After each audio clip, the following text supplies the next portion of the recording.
So I'm Juliet Rogers, and I work for Herts Valley CCG, and I lead on communications and engagement.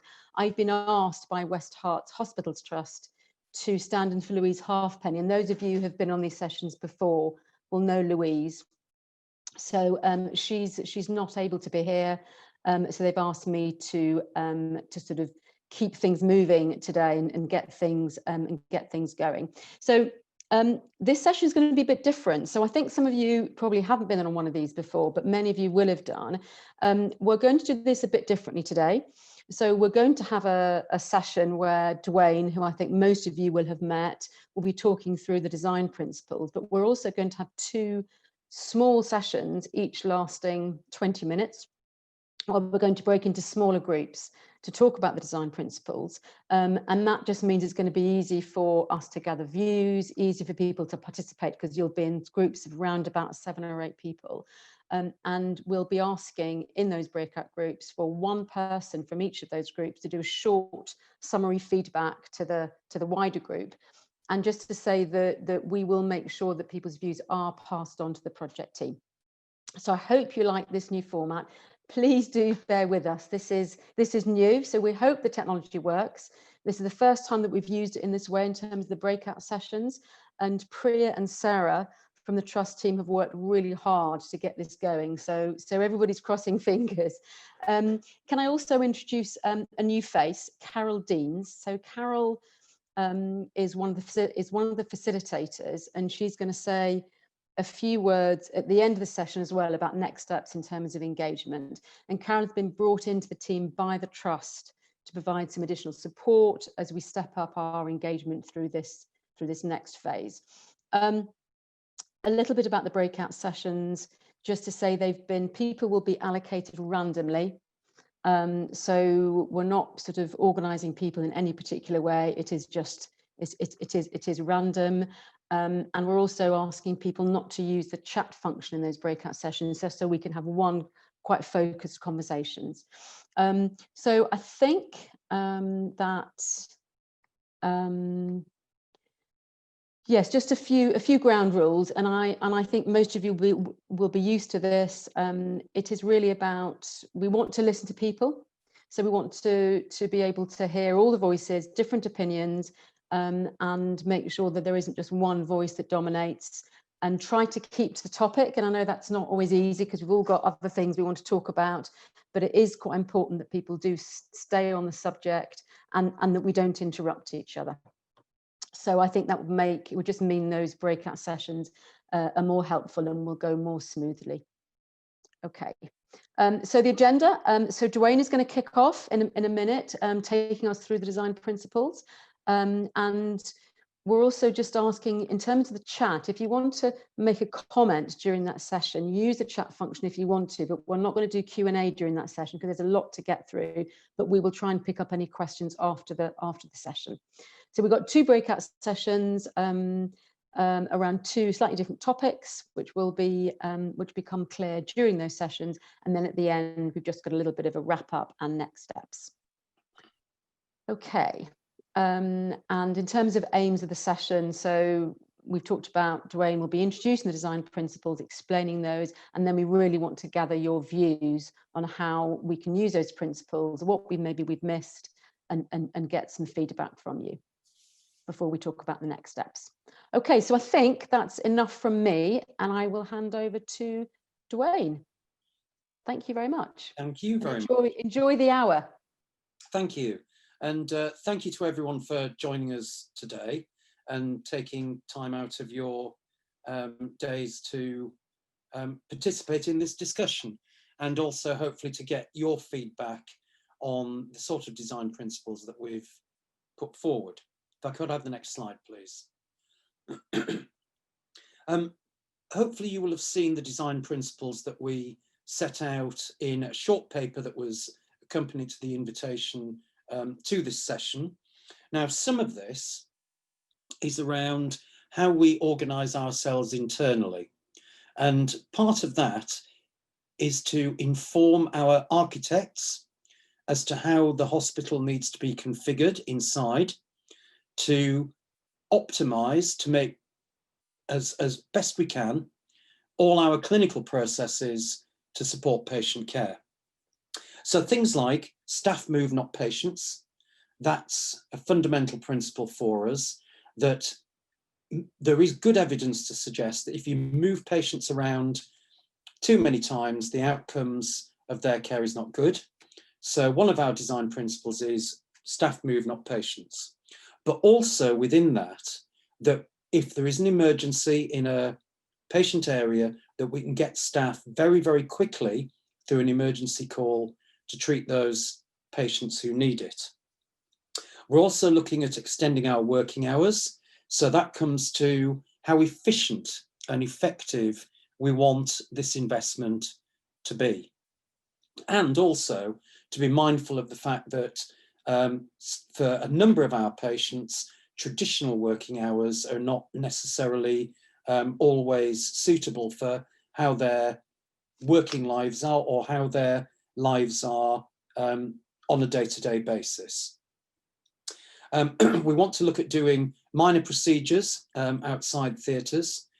So many, many years ago, I had to have a minor procedure, and it was done in the anaesthetic room of a theatre. What we're saying is, in common with what's being done elsewhere and what's very, very common sometimes in health centres outside a hospital setting, is that we can do minor procedures, so minor sutures, removal of skin tags, things like that, outside an operating theatre, but still in an environment that's suitable for that procedure.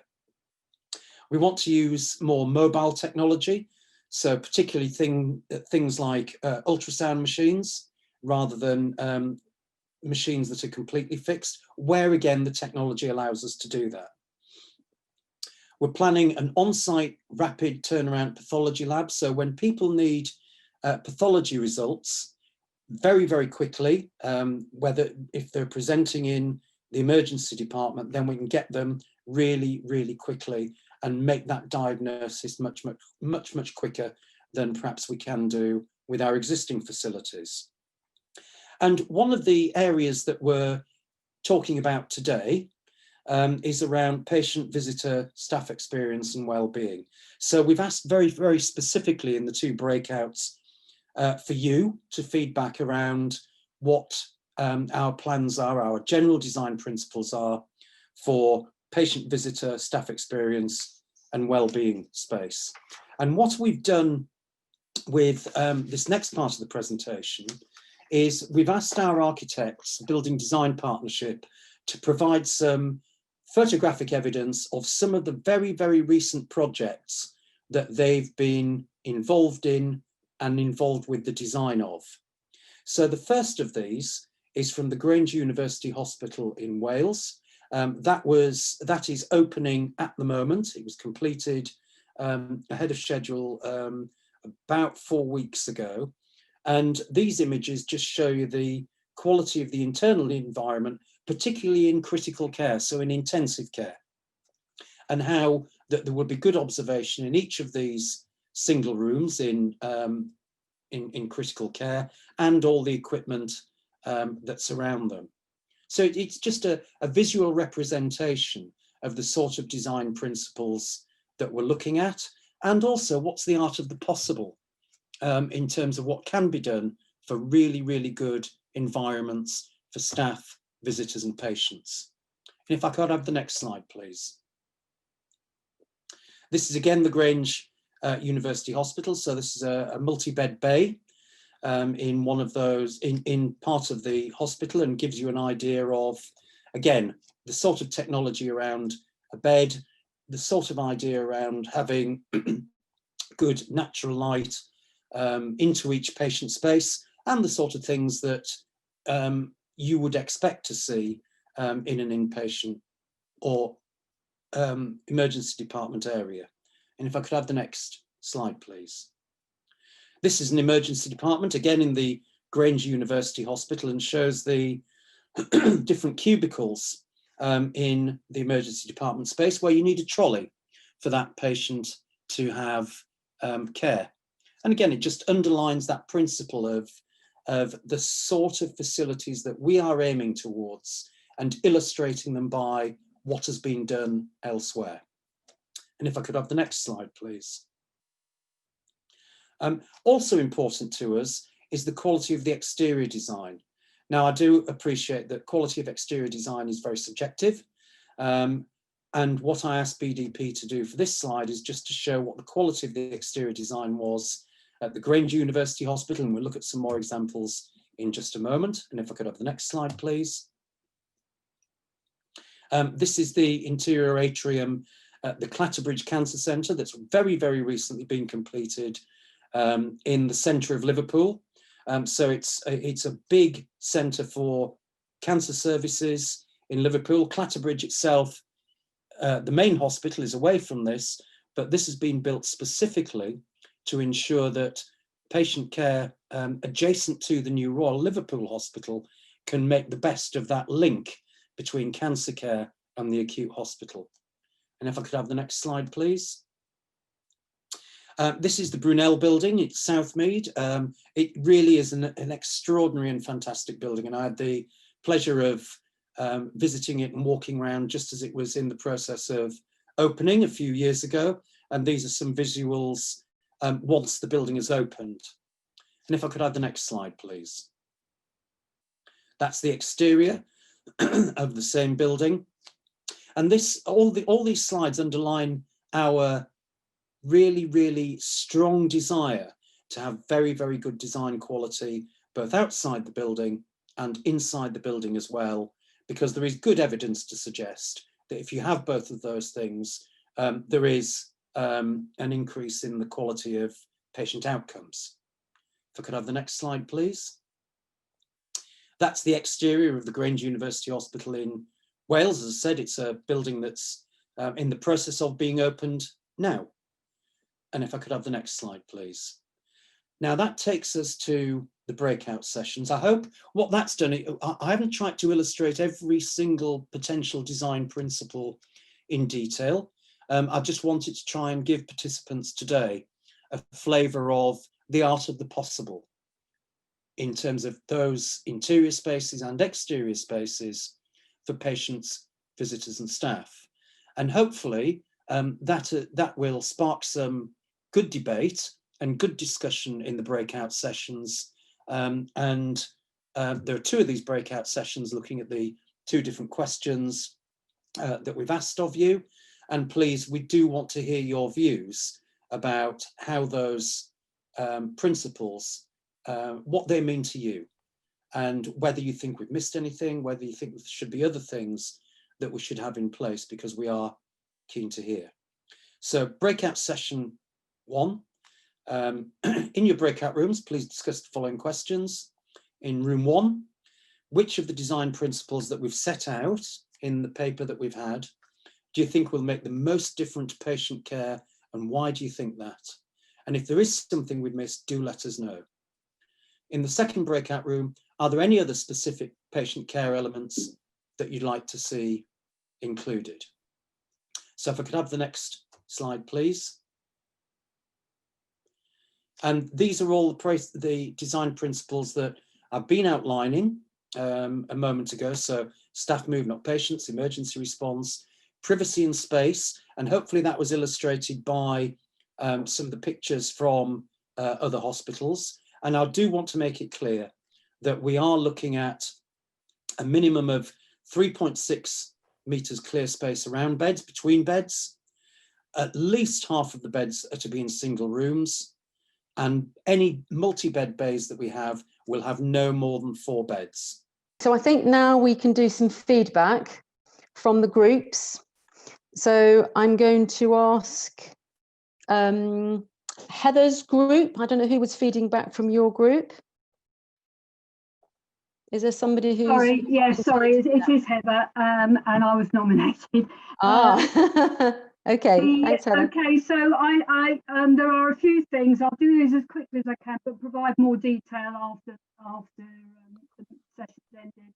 So there was a question about the beds, about the 70% single rooms, and there was a question of whether it would change because of COVID, and also because Scotland and Wales have got more than 70%. And will the Heather, you're coming in and out of sound a little bit. Sorry. Did you hear most of that? Yes. Yes. Okay. Yeah. I just stay close to your microphone. Okay. Sorry, I'm coming up right close to the screen. It's not a pretty sight. There was a question about hand sanitizers that currently they're out of view and people, not obvious, people aren't really expected or don't seem to be expected to use them. So there was a way in the design where the people could be channeled through where the sanitizers are, and there'll be an expectation that they will use it before entering various places. We couldn't hear that. We couldn't hear that those last few words, Heather. I'm so sorry. No, I'm sorry as well. I've no idea why you can't hear me. It was a suggestion that whether the hand sanitizers or people could be channeled through where the hand sanitizers are, and there'll be a growing expectation that they will use them before entering the building or other facilities. The staff should move, not the patients. Question about, will that apply to all the hospital sites? Okay. So Heather, I'm going to have to move you along. I'm really, really sorry. But in terms of the feedback, just to say that all the feedback will be passed on. So what isn't shared now will be passed on to the project team. So don't worry that anything that Heather, if you're in Heather's group, that hasn't been covered off, it will be passed on. Can I move on to Louise Manders? Just a couple of things from you, please. Thank you. Yeah, really quickly, in terms of access, fast access for staff to patients. It was important. Raised that it was important that pharmacy staff would be very quickly on hand as well. In relation to some of the cubicle images shown by Dwayne, there was a point made about the importance of those cubicles having room for visiting, for accompanying family, etc. And then in relation to the single bedded rooms, there was a point made about for example, stroke patients and other patients just really needing some stimulation, rather than sort of patients staring up at a ceiling. It was kind of, if people were going to be sort of by themselves, it was kind of, how do you keep people stimulated in that sort of single room environment? Okay, that's really helpful. Thank you very much, Louise. So who was in? So Louise Halama, your group. Who was feeding back from your group? We were having such a fruitful discussion, we never actually got around to nominating anybody. Jean, I can see you on my screen. Would you like to summarise, or would you like me to? You're on mute, Jean. I'm so sorry. You'll have to come off mute. Thank you. Yeah, well, one of the points that was raised was that the pictures we saw were all of brand new hospitals where it's perfectly possible to install these facilities and the single rooms, and the patients not moving, the staff moving, whereas what we will be dealing with Watford, even with the best option, will not be all completely new. Somebody asked about how in single rooms you can summon staff and not just by call bells. How much access would you have to staff from a single room? Could there be some sort of technology involving FaceTime or some other device whereby the staff could always be monitoring the room, and vice versa, the patients could have contact with the staff? So we heard then that there were quite strict protocols about visibility. I'm just trying to see if we raised anything else. What about getting staff? Talking about working for much longer hours. Will this mean recruiting more staff? Will more staff be available? And if they are, what facilities will be provided for them working non-orthodox hours? I think that covers most of what we said. That's really helpful, actually. It's great. You can already sort of hear that there are different issues raised in the different groups. So hugely helpful. I'm now going to ask Carol to somebody from your group who can feed back, please. Yeah, we had lots of discussion around environment, and Raj has offered to do the feedback for us. Yeah, I think the first point we made was around the percentage of single rooms. Firstly, the question is, are they all going to be en suite rooms? Because that led on to a discussion about mixed gender bays or mixed gender toilets, how we cope with those. Obviously, if we have single rooms and they're all en suite, a lot of that issue goes away. And the aspiration that we have of 50% or more, should our aspiration not be 100% ultimately, and perhaps design flexible spaces that could move towards that as and when the situation allows. And then I think we started looking more in the terms of the human senses, and initially about light and vision, and the need to balance the bright, airy, light nature of some of the pictures we saw with the privacy needs of the patient. There was a point about the exterior glass, you know, at night time, does this just become a transparent box that the outside world looks into? How are we going to control that aspect of it? Confidentiality, again, around the sound that is either in a mixed bay or even in a private area. How soundproof is it? Obviously, in those emergency situations, you know, there's this theory that once you've got a curtain across, nobody can hear what's going on in there, and that's absolutely not true. Lighting, I think, likewise, I've had some horrible experiences of harsh lighting in your eyes while you're sitting there for hours and hours. So I think it has to be very patient orientated, the lighting, obviously enough for staff to do their job, but with the patient's aspect in mind. And likewise, smells. Hospitals shouldn't smell like everybody imagines hospitals to smell like.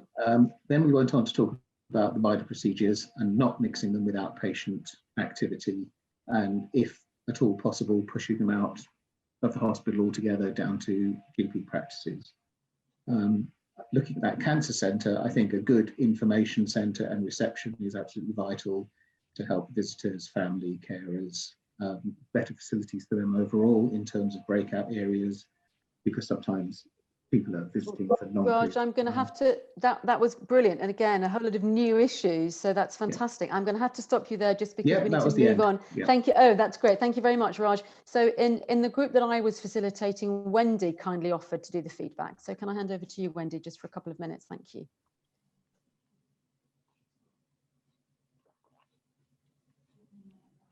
Wendy, I think you're on mute. I'm afraid you're going to have to come off mute.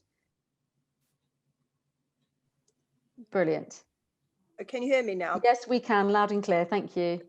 One of the key principles was to do with patients who had long-term conditions who might be in single rooms, and they liked the idea of sheer glass doors, so that they felt that people passing could see in easily, and the patients inside could see people passing to check that they were okay. I hope that I've got that idea right at the end. Please chip in if I haven't. But they thought it was quite important that nursing staff could see in. Another critical point was how do these principles fit in with costs and the ease of people working together there, the staff. We ran out of time, but I'd like to add that staff hours flexibility might actually help you for staffing, because there'll be people with caring responsibilities, clinicians of different types, who could probably come in evenings or maybe weekends. I'd also like to add a point that it seems strange looking at this design principles for a new hospital, when in fact it's only part of a new hospital that we're talking about here, and that seems a little bit weird. So that it had been raised some issues to do with this 540 million pounds. It seems people couldn't quite get their head around that. And there seemed no link between this project and the 3 sites. And a personal one I didn't share, I think JIT for pharmacy, just in time, could land you in the SHIT. We know that businesses have tried JIT, but you have got to have some reserve stocks. And I'm sorry I didn't discuss that with the group, but I felt it could make a huge difference to the patient experience if there are no pharmacies available. Thank you. Thank you very much. I'm sorry to have to cut you short. We are running out of time. We're going to move straight into the next breakout session. Thank you so much for that. There's a huge amount of material there for us, and we're now moving into the breakout session 2. So I hope you have some good discussions there. Thank you. Okay, so have we got everybody back in the room? I'm assuming that we have. So if that's okay, I'm going to, and we really haven't got much time, but so I'll ask people to pick out the headline. So I'm going to ask Carol, your group. Who's feeding back from your group? It's me this time. Oh, hello. Okay, Hello. Go ahead, Carol. Thank you. So really quickly, session around not mixing adolescents and children in the same ward, inclusion of religious space, thinking about carer friendly for dementia as well as autism, thinking about all of the standards that come with autism friendly and dementia friendly, calm space as being key to that. Thinking about facilities for relatives, making sure that their facilities are comforting and welcoming, but that there's staff nearby to be able to provide that support and help. Signage, garden spaces, good Wi-Fi and access to terminals and technology, accessible information, and although we weren't talking about car park, thinking about access to the building from the car park or wherever it might be. Wow, that's some list. Brilliant, and brilliantly raced through. Thank you. Louise Halami, have you got somebody to feedback from your group? I did try, but I think that will be me. Okay. We had an excellent discussion, although it was slightly off piece, but it was still really fruitful. That just to say, for question number 1, one of the things that came up, which I thought was really helpful, was about having that greenery view, that lights, the window, maybe thinking about the levels where our wards and certain views may be. You know, not just having like these kind of high-rise type buildings. We also touched upon car parking. But again, just to say about access and about ground level, just, you know, not stairs and lifts and, you know, hills and all sorts like that, you know, in terms of access, which I thought was a helpful comment as well. We didn't quite get onto question 2. We spoke a little bit about future proofing and how, you know, the assurances to do that, and question about taking the demographic growth and the plans to improve the local population into account in terms of building our new spaces. So thinking about not just lifting and shifting what we're doing now, but taking into account that future need of doing things differently and, you know, expanding or, you know, technology, etc. Fantastic, great. So again, a new sort of a different set of issues with some common themes. Louise Manders, you've got somebody from your team who will be feeding back. Quick fire feedback. That's me again. So really quickly, Okay. we talked about the importance of having catering facilities. Again, we touched on the importance of spaces for families to be when they were visiting. You know, maybe visiting people who were in hospital for a while. Talked about possible childcare facilities, you know, so that people who were visiting relatives didn't have to worry about children, entertaining their children as well. We talked about, in terms of question 2, we talked about signposting, the importance of signposting, and not just physical signposting, but actual people who could signpost to different parts of the hospital. Also, those sort of people signposters able to accommodate people with particular needs. We talked about the importance of having quiet rooms, particularly for people with autism. So you know, so that they could get help without having that noise around them, which is obviously, you know, quite distracting for them, and also about the importance of having breastfeeding facilities. Great. Another great list. Fantastic. Okay, I'd love to have conversations about this, but we haven't got time yet. Another day. Heather, I think somebody from your group to feedback, please. Heather? Yes, sorry, that's me. That's me again. And I know we haven't got much time. Lots of things have gone before. We're also discussed in our group the environment, particularly facilities. It would be good to have a kitchen facilities for patients if they're not around when meals are provided, so they can at least get something to eat. The quiet areas we discussed as well, the dementia-friendly areas we spoke about, and the fact that it would sleeping pods are essential as our rest and change areas for the staff and the volunteers. Lots more, but we'll put that together after. Fantastic, wonderful. And the final one is my group, and we had John, who very kindly offered to feedback. So John, I can't see on the screen, but I'm sure you'll appear. If you come off mute and you can give a quick feedback from our group, would be fantastic. John, are you there? If you are and you're talking, you need to come off mute. I can't see you, but that doesn't mean you're not there, because I can't see. Hello. Everybody.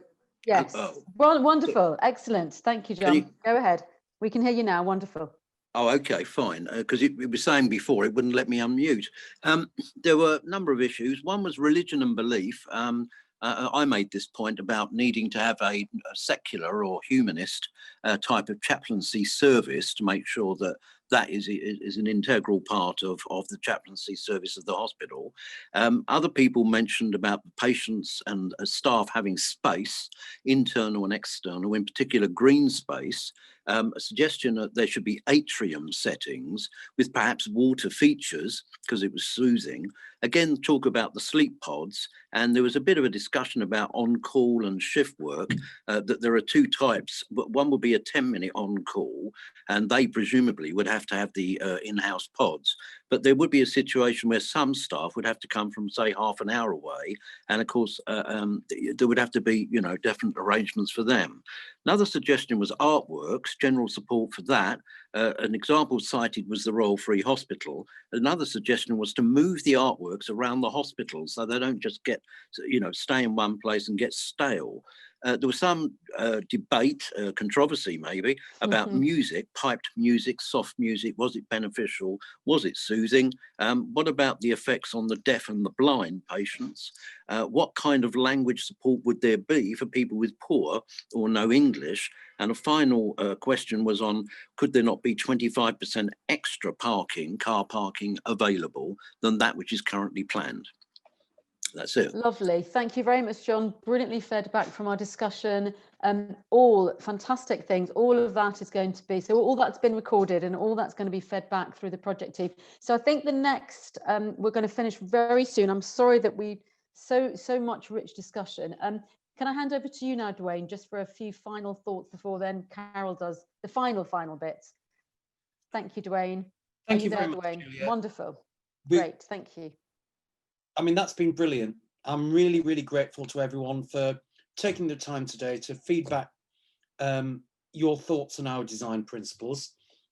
My commitment to you is that with my team and with the team who've been part of your facilitators today, we will take each of those comments and feed those back in terms of what we definitely will do, what we could do, and what we might not be able to do before Christmas. We will do that before Christmas, and we will make sure that you're all aware of that.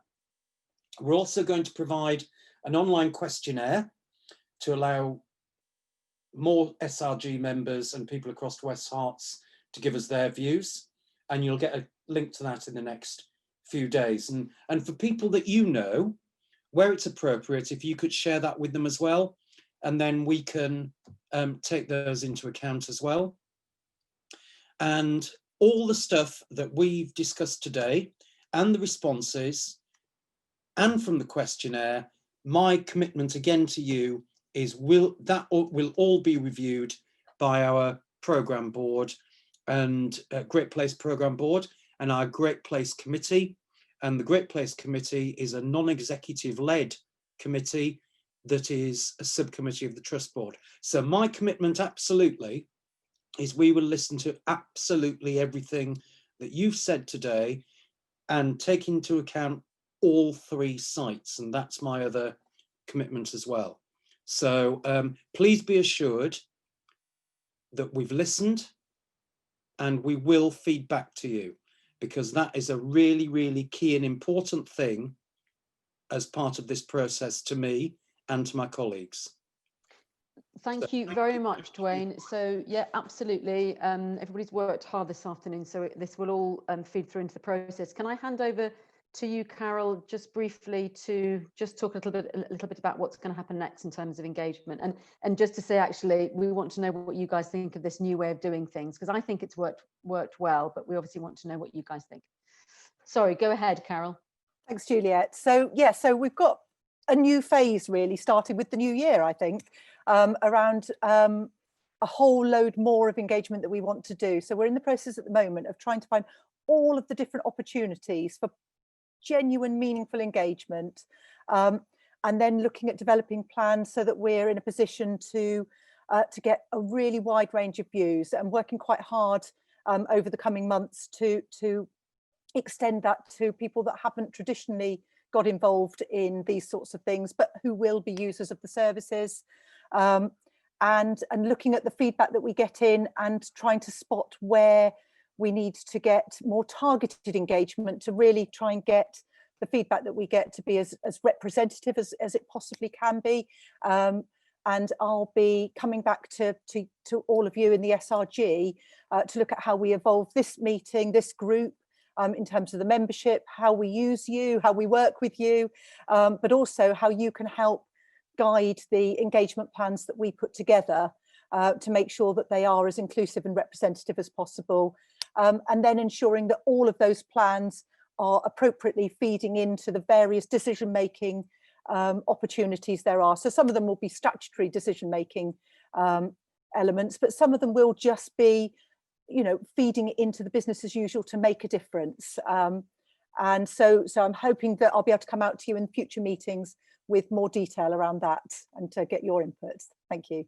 That's fantastic. Thank you very much indeed, Carol. That's brilliant. And I just want to say thank you very much for everybody. And also, somebody in one of my groups talked about there not being enough time. I completely agree. And I would like to and I'm sure we will revisit a lot of these discussions again, because this is kind of just the start in terms of this conversation about design. So thank you very much, everybody. We will wait to hear what you think of the session, and have a good rest of the day, and I suppose Merry Christmas, because I don't suppose we'll be seeing each other until the new year. Have a good break and Happy New Year. And I'd like to add my Happy Christmas and Happy New Year to you all as well. So thank you ever so much. Okay, bye everybody. Bye folks.